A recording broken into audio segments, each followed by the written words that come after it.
Today is a special day because every day is a special day. Hi, my name is Daued and thank you for welcoming me into your homes today. I'm very happy to see you again and I hope you're happy to see me too. I hope you're having a good time already, and if you're not, then I promise you will have now, because today together we're going to study something very important, something very amazing, something very useful and something very interesting. I'm telling you, it's going to be so much fun and learning both at the same time, only if you promise to do a very simple thing. You need to pay attention. So please pay attention and listen carefully, because that is the key, that is the secret to make everything super easy.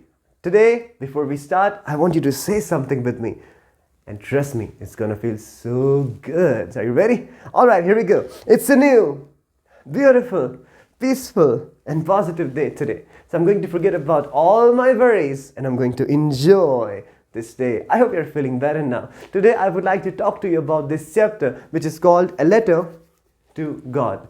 Okay? So before we start any chapter, any literature work, any poem, any story, the first and the most important thing that we need to do is to give sincere thanks and due credit to the writer, to the poet, because they write these stories for us. They write these poems for us, from which we learn a lot of good things, a lot of moral values, and sometimes we get entertained too. So a sincere thanks to the writer, G.L. Fuentes, who has written this amazing story for us. Okay? Theology. The word theology means study of God. Theology means study of God or study about the nature of God. I would like to share these three important terms with you today. Some of you may already know and some of you do not know. Those who already know, I really appreciate that. Those who do not know, please listen very carefully. Monotheist, Polytheist and Atheist. Okay? Monotheist. Here we have these three religions which are known as Abrahamic religions: Islam, Christianity and Judaism. Muslims, Christians and Jews. They are known as monotheists. Here, if we talk about polytheist, we have Hinduism, Jainism and Buddhism. So Hindus, Jains and Buddhists, they are polytheists. Now the question may arise in your mind, what is the difference between a monotheist and a polytheist? You see, a monotheist believes in one God. A monotheist prays to only one God. A monotheist worships only one God. Okay? I repeat, a monotheist believes only in one God. A monotheist worships only one God. A monotheist prays only to one God. A polytheist believes in more than one God. A polytheist worships more than one God, or 10 gods, or 20 gods, 100 gods, or deities. And a polytheist worships more than one God, or 10 gods, 1,000 deities. Okay? So, Muslims, Christians and Jews, or a person who believes that there is only one God, he's known as a monotheist. The person who believes, any person who believes that there is more than one God, we call him polytheist. And the person who believes or who says or who thinks that there is no God, a person who does not believe in the existence of God, we call that person an atheist. That person is known as an atheist. Okay? This person that we have in the chapter, he's a farmer, his name is Lencho, and he is a monotheist. He's a firm believer in God. He has a firm faith in God. Okay, so he has been living a very happy life. He has a farm, and in the chapter when we read, we see a valley, we see a hill, and since he's a farmer, he has a piece of land. He has been doing so good. Every year he has been making a lot of profit, and just like every year, this year also he's expecting rain to come. So he prays to God. He says, God, please send rain from above. And God is the one who sends rain from above every year. So it has started to rain. He's very happy. He's delighted. And he lives there with his family. Everyone in his family, they're all very happy. The farmer, his wife, his children. It is raining now. They're going to make profit because the crops would grow. and they will be able to live a comfortable life throughout the year now. They will make profit. But then they have hailstorm also. And because of hailstorm, the crops got destroyed. Now they have suffered huge losses. The farmer Lencho is really upset. He's sad. He's heartbroken. God, what am I going to do now? What are we going to do? Me, my wife, we are going to, my children, we are all going to starve this year. We're going to die of hunger. We're going to remain hungry. We'll starve. And we're going to remain hungry this year, throughout the year. God, what am I going to do? What are we going to do now? We have suffered huge losses. Then he decides to write a letter to God. And he writes that God, I need at least 100 pesos to be able to survive, to run my livelihood for the next 365 days. So at least I need 100 pesos.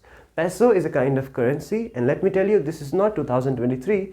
This story is from the past, and 100 pesos would be sufficient for the farmer and his family to live comfortably for the next 365 days. So he's asking God in his letter for 100 pesos, and he has he's gone to town, and he puts this letter inside the letter box.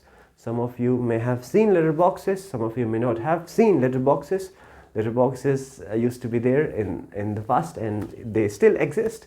So he sends this letter to God Almighty, asking God for 100 pesos. Now when the postman collects this letter, he begins to laugh when he sees this letter. And he's finding it funny. And he takes this letter to the postmaster, to his boss. That boss, the postmaster, please have a look of this address. Never in my career, I have never seen such an address before. I have never known such an address before. I have delivered many letters to so many addresses. I have known so many addresses. I've been to so many addresses. I've delivered so many letters. But I've never seen such an address before. Please see, have a look. And when the postmaster sees, the postmaster also begins to laugh.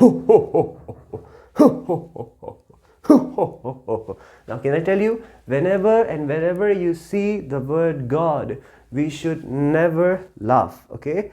We should never do that. God is our creator. God is our sustainer. Never, never, never, never should we ever do that.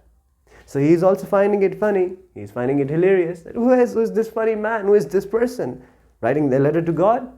Then they decide to read this letter. They're reading it.